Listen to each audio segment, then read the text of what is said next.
Jay Scherr. Jay Scherr. Jay Scherr. Jay Scherr, business consultant. Jay Scherr. Jay Scherr Business Consulting.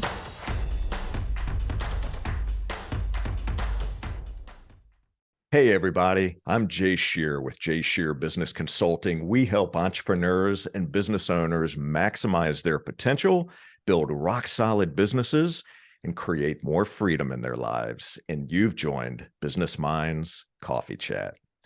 Viktor Frankl said, "When we can no longer change a situation, we are challenged to change ourselves." Well, the moments of greatest change can also be the moments of greatest opportunity. On today's episode, we talk about embracing change, becoming more resilient and adaptable, and future-proofing your career and life. My guest is a husband and father, the editor-in-chief of Entrepreneur Magazine, author, keynote speaker, startup advisor, and podcast host of not one, but two popular podcasts. He's been featured in Entrepreneur, the New York Times, the Washington Post, and other well-known media outlets. Please welcome the author of the new book, Build for Tomorrow, and the man who came to realize that opportunity set B will set you up for an unpredictable but extraordinary journey, Jason Feifer. Jason, it is wonderful to see you. Thank you so much for being here today. Thank you for having me. Thanks for that great introduction, made all the better by your just excellent deep voice. Well, thank you so much. I appreciate it. And I am super excited that you're here and very excited to share all that you are going to share in our conversation with our audience today. So let's dive right in. I would love it if you would start by sharing with us what your favorite trait is about yourself. My favorite trait about myself is my energy level. I rely upon it. I push myself to sometimes ill-advised lengths, just in the amount that I have taken on for myself, sometimes the amount that I work, sometimes the amount that I travel. And I want to do all that, making sure that I'm also being mindful of my many other obligations, including to my family. So, for example, if I'm going to travel, last week I flew to Denver and back in the same day because I had a speaking engagement over there, but I didn't want to be away overnight, because I wanted to be able to be home, help out with the kids. So I can only do that because I feel pretty confident that I can push myself and I just will not collapse. And so far that's true. And hopefully I won't find the limit. Interesting. So share with us then maybe some of the ways that you're able to cultivate or sustain the type of energy level that works best for you. What are some things that you do? Well, I think a big part of it is really what it takes to build anything great or to manage any kind of massive change or shift, which is to just take everything one at a time. I'm kind of constantly delighted by how something will seem extreme on my calendar. There was a day last week also where I did three virtual events, one in-person event. I had like 3 different podcast recordings and, there wasn't really time to breathe during the day. But you know what? As you're going through it, you just think, all right, the next 30 minutes, I'm doing this and I'm going to be mindful of that. And then after that, we will move on to the next thing. And I'm going to take care of myself. There are some things that I just know about me that must be done. I must eat meals at regular times. I must have a decent night's sleep. I have 2 little kids, so I'm never going to get a good night's sleep, but decent. And it's not like, it's funny. I've talked to entrepreneurs about how they have grappled with the greatest challenges they could possibly face. One of the first ones that spring to mind was when I interviewed Jason Robbins, the founder of DraftKings, about what it was like trying to steer his company through the headwinds of regulation. There were these times where the Massachusetts and New York attorneys general were threatening to pass laws that would basically put the company out of existence. And I asked him, what was that like? And he was like, well, look, it was just, it was just another problem to solve, right? I mean, every problem is just a problem, and every problem has steps towards solutions. So this one was big and existential, but that doesn't mean that it wasn't just a problem that we could come up with a plan for, right? I mean, nothing short of a alien invasion from outer space is an alien invasion from outer space. Everything else is just a problem to solve. And I try to apply that to just my everyday life too. Every thing that I have to do is just a thing to do, and I will focus on it and I will do the best at it. And then we're going to move on to the next. And at the end of the day, you look back and you say, look what I accomplished. Well, speaking of those big challenges that we face, when you think back over your both personal and professional life thus far, can you speak to one of the bigger challenges that you faced?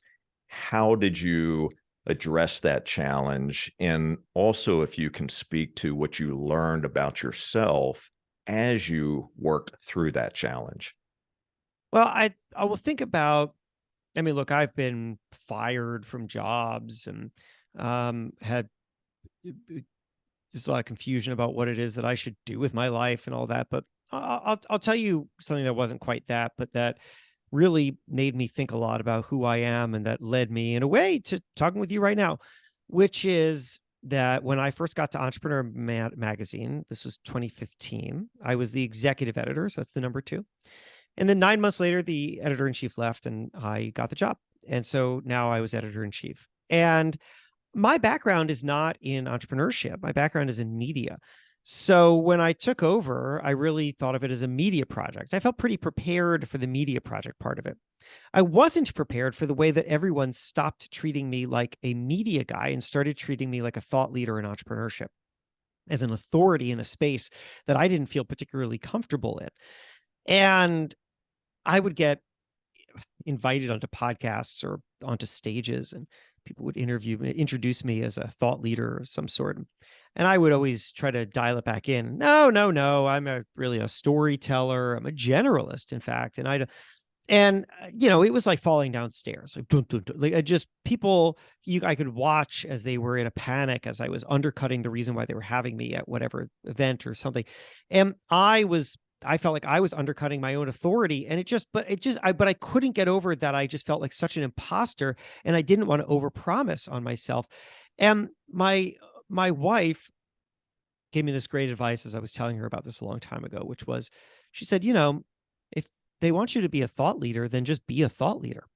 And I realized that the only difference between thought leader and not a thought leader, and just for the record, I hate that phrase. I think it's stupid, but just as a placeholder for what we're talking about here, is that the thought leader is willing to say they're a thought leader. This is literally the only difference. And so what I needed to do was set about understanding what it was that people expected from me so that I could rise to that occasion. And the more I thought about that, the more I realized, you know what, actually, there is a much larger opportunity here if I can figure that out, because so far my career has been about being relevant to an organization, but I have an opportunity to now be relevant to a very large number of people. And that is very, very exciting. And I think can open up opportunities that I can't even anticipate right now, but it has to start with thinking about who I am to all these people and making sure that I'm doing it in a way that is real and authentic. I will never, never, never be the guy who can tell you exactly how to run your business. It's not my background. But what do I know? Well, I know people. I know trying. I know striving. I know taking risks. I've done all that in my own career. I watch entrepreneurs do that too. And I'm a pretty good study of how people think. And I really love how people think. And so maybe I can lean into that, and I can be comfortable owning one space and leaving other expertise to other people. And that led me to think about my value and my relevance and how to rethink who I am and what my professional goals and direction are. And the result of that is years and years and years of work, but where I also now have a book. It's very well received and well read, and I can have conversations like this with you who know probably a lot of things that I do not know. And feel totally, totally comfortable doing it and make a good living at it too. Beautiful. So a couple of things that you said that I want to pull on the string. One is about your wife and what she shared with you, the piece of advice she gave to you. So your wife, Jennifer, is also a well-known author, published author, written a number of books. I'm just curious, in the home, since you're both authors, what is that experience like in terms of exploring new ideas, sharing work with one another? Do you edit each other's ideas and work? What is that space like for you as both being creators and using words to tell stories? When we were first dating, Jen, and also just kudos for knowing something about my wife. That was good research you've done in advance of this episode. So when we were first dating, she was working on her first novel, and she asked if I would edit it. And that was a big undertaking and also a big risk. But she had written a nonfiction book before. So she was working on her second book. The first one was reported. Now this was fiction, it was a novel.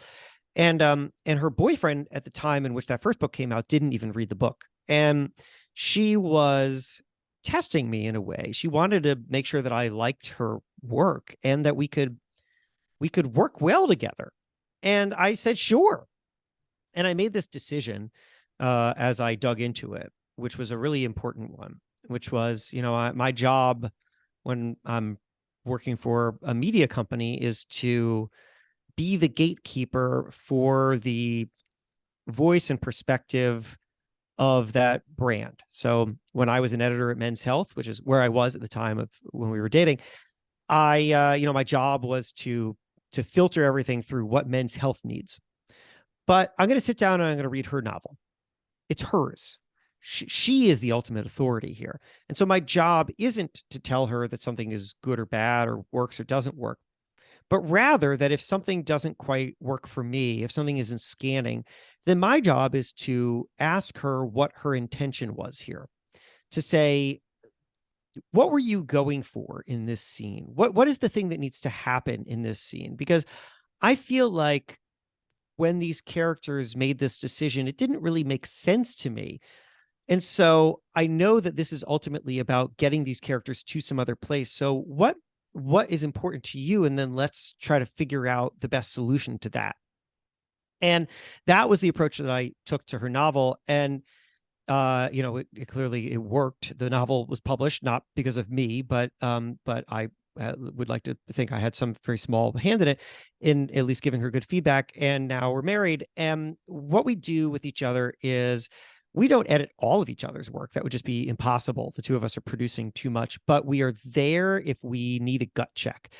So just a couple of days ago, she was working on a story for the New York Times, and it was a big, complicated story, and she was feeling a little lost in it. And she asked me to read a draft and give her some feedback. And so I told her what I thought was working and what wasn't. And then she tore it apart and she redid it. And, there are other times where I write something very quickly for my newsletter. And then I think, am I being clear? Like, do people know what the hell I'm talking about? And so I'll just run up and I'll read it to her. It's really, really helpful to have that resource.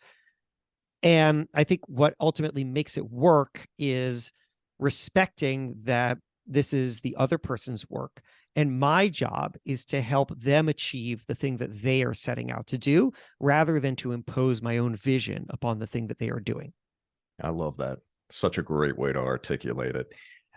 It makes me think of when I'm at home with my wife, who is an artist, and she may ask me to take a look at a piece of work or a piece of art that she created. She's a painter, by the way. And I often find it challenging to want to give a response that is from the heart. I want to be honest, but I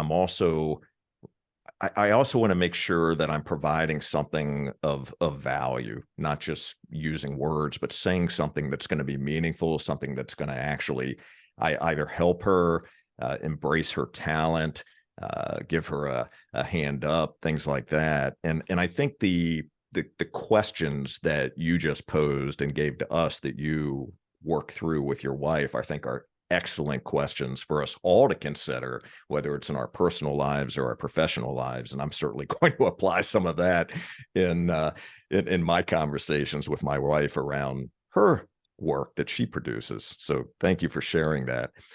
The other thing that I heard, Jason, that I just wanted to ask you about is around thinking differently, thinking bigger. What are some of the things that you do today to push yourself to think differently and to think bigger? Is it surrounding yourself with certain people? Is it the types of content that you consume? Share with our audience what that looks like and why that's so important to continue to challenge your own thinking and your own beliefs. So I am obsessed with a question, and that question is, what am I missing? That question can drive a lot of anxiety for me, but also I think that it really pushes me because I feel like I'm always missing something. We're all missing things. And so if I am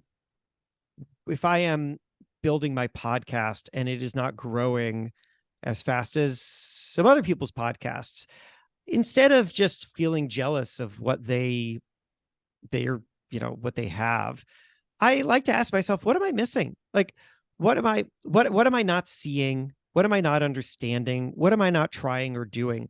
Sometimes what I'm missing is that I have committed myself to something that I thought was really valuable, but that turns out to maybe not be as important as I thought it was, and it's too time consuming. Or that maybe what I'm missing is that I'm actually being too limited in how I think about how I relate to my audience, or whatever the case is. I try to ask myself of that all the time. I also try to consume things that show me that the boundaries aren't where I think they are. I actually don't really like business books, for example. I don't read them. And the reason is because they're kind of predictable. Like I just feel like I know what people are going to say, and nobody is doing challenging or interesting formats. Understandably, my business book doesn't have a challenging or interesting format.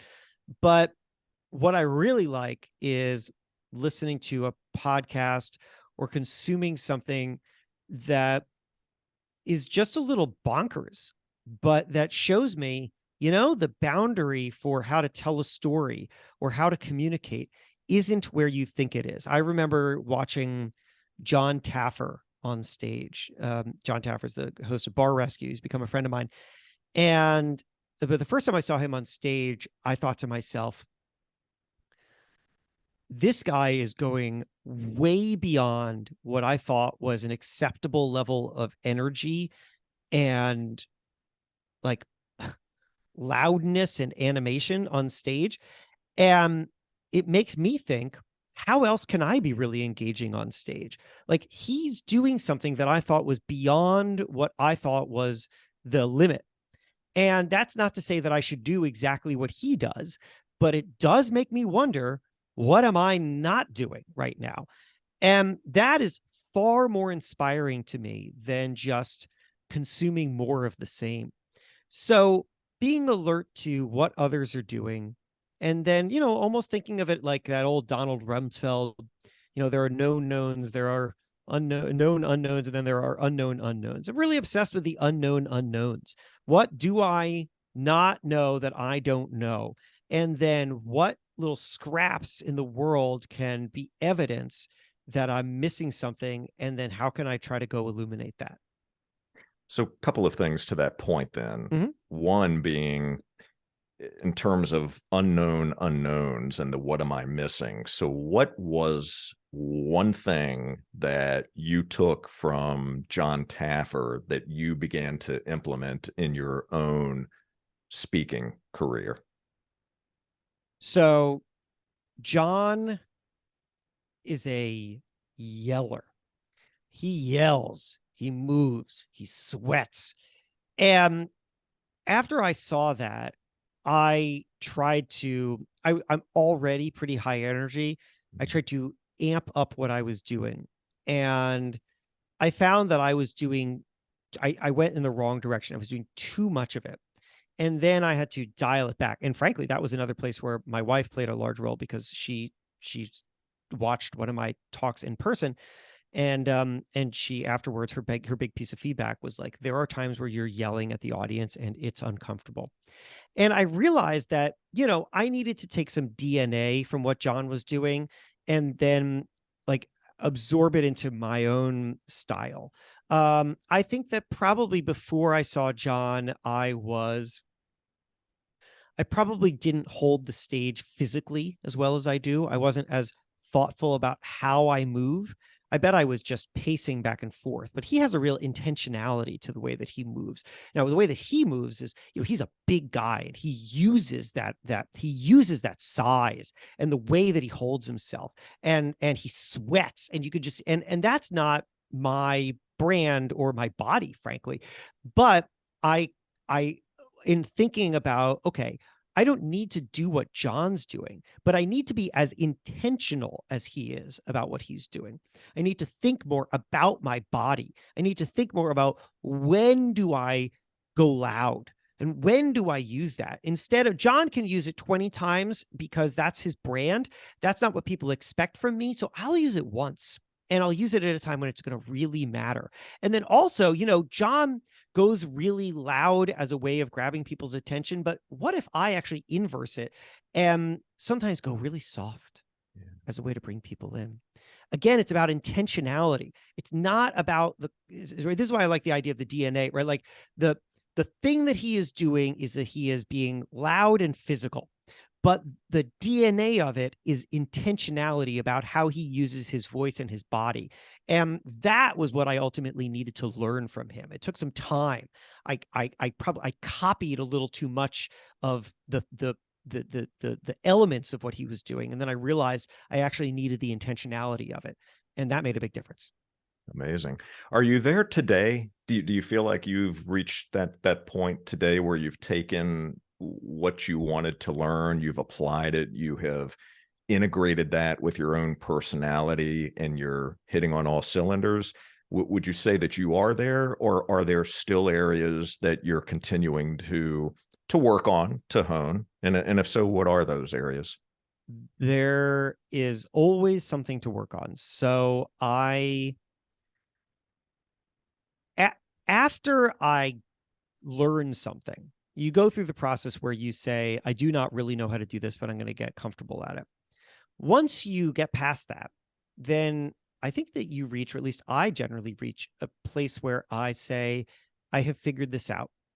But that is not to say that I can't get much better at it.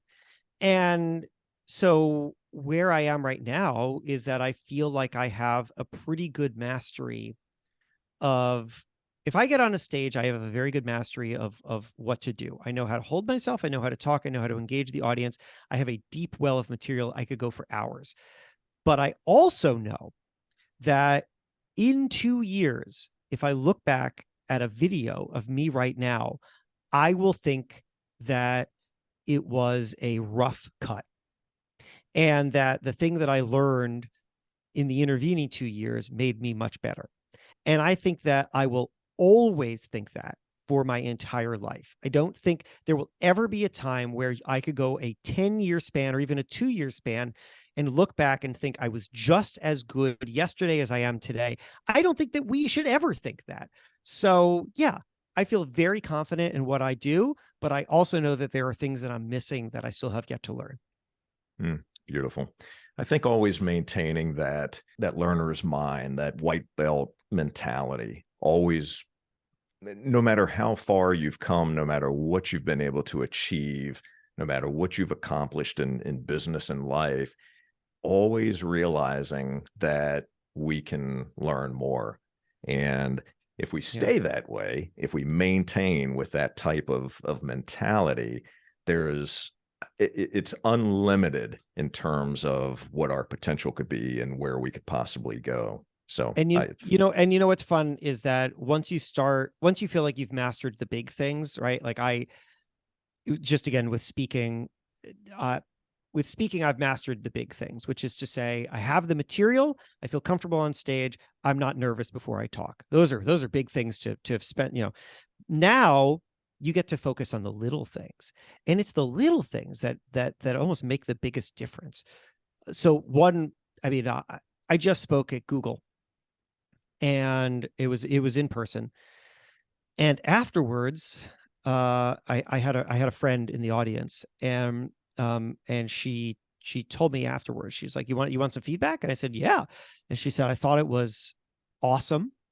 And so I'm going to be really nitpicky because I thought that you basically did everything great. And then she gave me a whole bunch of really nitpicky feedback. And one of them was that in the Q&A, after someone asks a question, I said, that's an interesting question 3 times. After three questions, I said, oh, that's an interesting question. And then I went on to answer the question. And she was like, you don't need to do that. That's a weird filler. And also it's like, well, then what about the other questions? Were they not interesting questions? And she's like, it doesn't make a difference. The audience, nobody in that audience is going to be like, I liked the talk, except for the 3 times that guy said, that's an interesting question. But all of those little moments are ways in which you polish, and then also it keeps you aware of how else to improve. I love that. Today, I've done, I tend to record a couple podcasts a day, and I said, that's an interesting question at some point in the first podcast of the day. And I then immediately thought of my friend at Google who pointed out that that's a thing that I said. It's like a tick. And I said, I caught myself. I'm not doing that again. And I hope that that's true. There's always these little screws to tighten. Love that. That's fantastic. So I want to switch gears here for a moment, because your latest book, Build for Tomorrow, first of all, for all of you that are watching and listening right now, you've been listening to Jason. Jason, and I'll share this with you, he writes the way that he speaks. Energy, great content, intelligence, articulate, very, very well written. Also, if you buy the book on Audible, you'll actually hear Jason doing the narration, and that's awesome in and of itself. So your latest book, it's a guide to resilience and adapting quickly in the face of change. And in this book, you provide remarkable stories and exercises. It's really a toolkit that can help us use the power of change to our advantage. And I wanted to spend just a couple of minutes, because obviously we can't go deep on this. So we want to encourage everyone to buy a copy, which we're going to link to. But you really go into detail about the 4 phases of change, which is really the heart of this book. So briefly take us through the 4 changes. And if you can give maybe a quick example, something that our audience can take away that they can think about and perhaps apply in their own careers. Sure. So the 4 phases of change, what I argue is that everybody goes through change in the same 4 phases: panic, adaptation, new normal, and wouldn't go back. Wouldn't go back being the moment where you say, I have something so new and valuable that I wouldn't want to go back to a time before I had it. And my argument is that wouldn't go back is available to everybody, and everybody feels panic. The difference maker is that people who are incredibly adaptable, who move quickly through moments of change, who find new opportunities first, those people operate with a clear-eyed understanding of themselves and the transferable value that they have, so that when the things that they are comfortable with start to be challenged or disappear, they say, but I know what my true value is, and I know that there are other ways to do it. And that they therefore spend less time panicking, which is really worrying about loss, and instead start to try to figure out what the gain looks like and then move towards it. And what I try to give people, and I appreciate your support there of the book and praise of it, is lessons, insights, tools, exercises that people can use to go through that process. And I tend to talk, as you've learned in the last 30 or so minutes that we've talked, in sort of complete anecdote. So I could, without speaking straight for the next 30 minutes, I'll just tell you that, one of the things in panic that we need to do is we need to identify why we feel loss and why we equate change with loss, and then come up with some frameworks so that when we experience change, we start to seek the gain, hypothesize the gain. What good could come of this, and how could I put that to use? The more that we start to filter our experiences through those kinds of questions, the more we can start to test out our hypotheses, and run little experiments. When we adapt, we must start to have a clear-eyed understanding of what our identity is, separate from the things that we do every day. We tend to identify with the output of our work, with the role that we occupy, but we need to think deeper than that. We need to be aware of who and what we are at a really core level. I use and explain in the book how I got there, but I use this line to understand myself, which is I tell stories in my own voice, totally separate from magazines or books or podcasts or anything else. As we move into new normal, we need to learn how to treat failure as data so that we can start to see how everything that we do, even if it doesn't work out, is actually just information that we can use to build into what we do next. And then as we get to wouldn't go back, we need to start to understand what is it that we see that other people don't see, or that we can. I have, so I'm trying to figure out how to sort of summarize without summarizing. But anyway, there's a chapter in there called the 99% there problem, which is often that I think people tend to mistake small problems for large problems, and to not be able to recognize when they have made significant progress. We tend to filter things through a question of, is this perfect, rather than through the better question of, is our new problem better than our old problem? And that the more that we're able to understand progress through problems, the more that we can focus on refinement rather than replacement. Beautiful.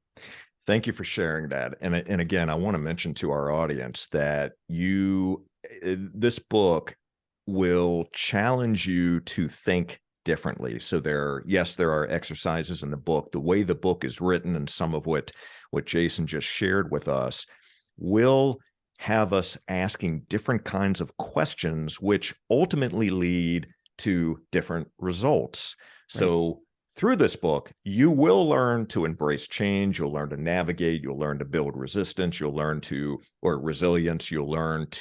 ask those better questions. So Jason, as we're wrapping up our conversation, what are one or two of the bigger questions that you're asking yourself today? Well, I gave you one of those big ones, which is what am I missing? I always ask, what is this for? I like to challenge. Just because I'm doing something doesn't mean that it is the best thing that I could be doing, or even that it serves a role in my life the way that it used to.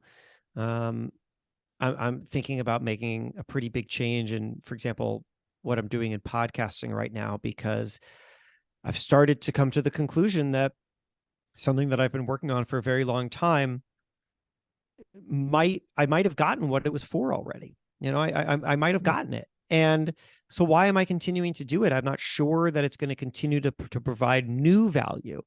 And maybe it's time to spend that time and energy on another project.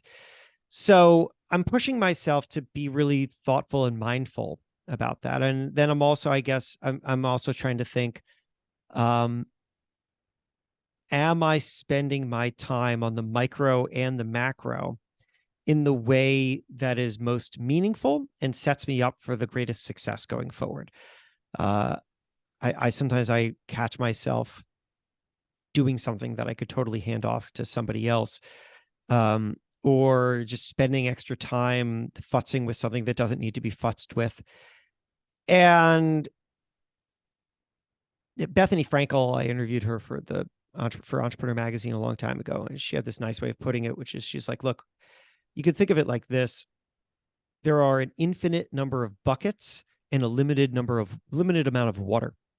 So you can have as many buckets in your life as you want, but you only have a limited amount of water to fill those buckets. So what do you want? Do you want 20 buckets that are just fractionally filled?